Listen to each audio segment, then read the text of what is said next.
Hi hello மக்களே, இன்றைக்கி நம்மளோட வீடியோவில் இது ஒரு அரபி ரெசிபி.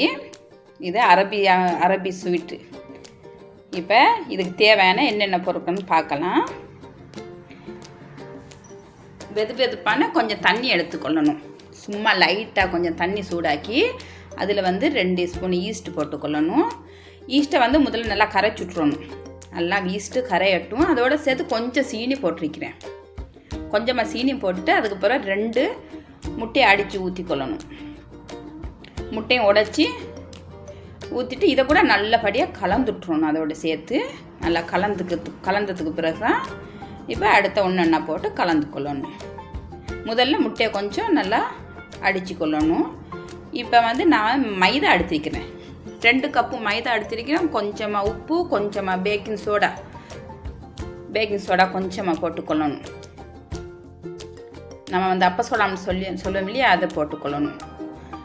போட்டுக்கிட்டு இதையும் நல்லா கலந்ததுக்கு பிறகு தான் இப்போ நம்ம தேவையான தண்ணி பார்த்து ஊற்றிக்கொள்ளணும். தேவையான தண்ணியும் கொஞ்சமாக ஊற்றி கலந்துட்டு அதுக்கு பிறகு இன்னும் கொஞ்சம் தண்ணி தேவைப்பட்டால் ஊற்றி கலந்துக்கலாம். ஏன்னு சொன்னால் ரொம்ப தண்ணியாகவும் ஆகக்கூடாது, ரொம்ப கெட்டியாகவும் இருக்கக்கூடாது. சும்மா கரண்டியால் அப்படி அள்ளி ஊற்றினா கொஞ்சம் அப்படியே நல்லா ரவுண்டாக கோலாக அப்படி உள்ற மாதிரி இருக்கணும். அப்படி தண்ணி மாதிரி ஓடக்கூடாது. இன்னும் கொஞ்சம் நல்ல நேரம் நல்லா கலக்கணும். இதை நல்லா அடித்து நல்லா கலக்கணும். இதை கலந்தால் தான் இது நல்லா வரும். பாருங்க, இந்த மாதிரி இருந்தால் போதும். மாவு இந்த மாதிரி கரெக்டான பதத்தில் இருந்தால் தான் அது ரவுண்ட் ஷேப்பு வரும். இல்லைன்னு சொன்னால் அது ஷேப் மாறிடும். அதுக்காகத்தான் நம்ம தண்ணி கொஞ்சம் பார்த்து கவனமாக ஊற்றிக்கொள்ளணும்.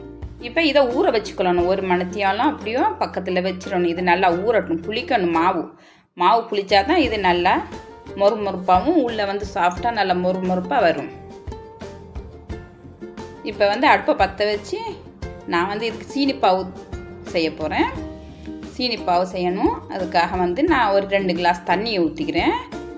பெரிய கப்பு 2 கிளாஸ் தண்ணிக்கு 1 கப்பு பெரிய கப் 1/4 கிலோ சீனி, 1/4 கிலோ சீனி போட்டிருக்கிறேன். இந்த சீனியும் போட்டுட்டு அதுக்கு பிறகு கொஞ்சமாக கலர் தேவைப்பட்டால் போட்டுக்கலாம். இல்லைன்னு சொன்னால் சஃபரானா இருந்தால் குங்குமப்பூ இருந்தால் கூட அந்த குங்குமப்பூ போட்டுக்கலாம். நான் சும்மா ஃபுட் கலர் கொஞ்சமாக போட்டிக்கிறேன். அதோட ஒரு பாதி லெமனையும் புளிஞ்சு விட்டுக்கணும்.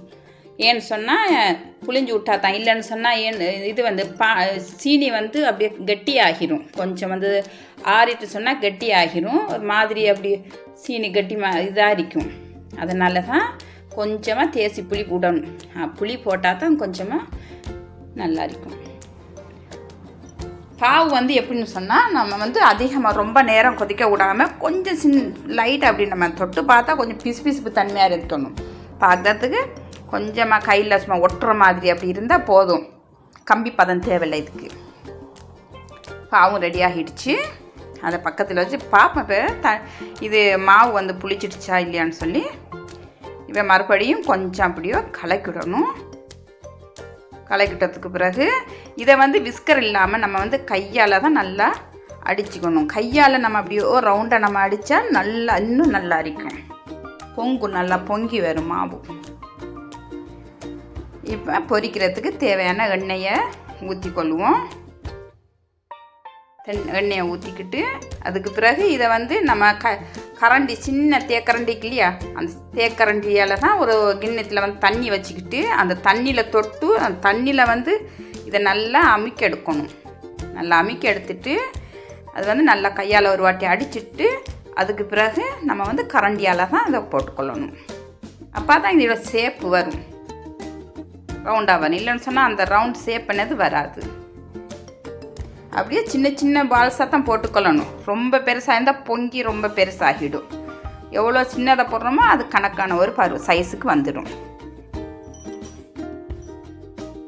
இது ஒவ்வொரு பால் போடும்போது நம்ம ஒவ்வொரு தடவையும் நம்ம தண்ணியில் தொட்டுக்கொள்ளணும். கரண்டியை தண்ணியில் அப்படியே முக்கி எடுத்துக்கிட்டால் தான் அது மாவு ஒட்டாது. கரண்டி இல்லைன்னு சொன்னால் கரண்டில் ஒட்டிட்டு அப்படியே ஒரு மாதிரி நீட்டாக அப்படியே ஒரு மாதிரியாக போயிடும். சேப்பு வராது. இப்போ நம்ம எத்தனை வாட்டி போடுறோமோ அத்தனை வாட்டி தண்ணியில் அது முக்கி எடுத்துக்கொள்ளணும். அப்படியே கோல்டன் கலர் வரணும். இந்த மாதிரி நல்லா கலர் வரும் மட்டும் கோல்டன் கலர் வந்து அப்படியே கலந்து விட்டுட்டே இருக்கணும். ஏன்னு சொன்னால் மேல் பக்கம் வந்து வெள்ளையாக இருக்கும். ரொம்ப சீக்கிரம் இது வந்து கலர் சீக்கிரமாக கலர் சேஞ்ச் ஆகிடும். கீழ்ப்பக்கம் கலந்துக்கிட்டே இருக்கணும். இந்த மாதிரி கோல்டன் கலர் வர மட்டும் நம்ம பொரிச்சு எடுத்துக்கொள்ளணும். அவ்வளோதாங்க, முடிஞ்சிடுச்சு. எல்லாத்தையும் சுட்டாச்சு. இப்போ வந்து அந்த பாவு இருக்கு இல்லையா, சீனி பாவு, அதையும் அப்படியே மேலால் ஊற்றி அப்படியே கொஞ்சம் நேரம் அப்படியே ஊற விட்டுக்கொள்ளுவோம். பாருங்கங்க, முடிஞ்சிடுச்சு. என் வீடியோ பார்க்குறவங்க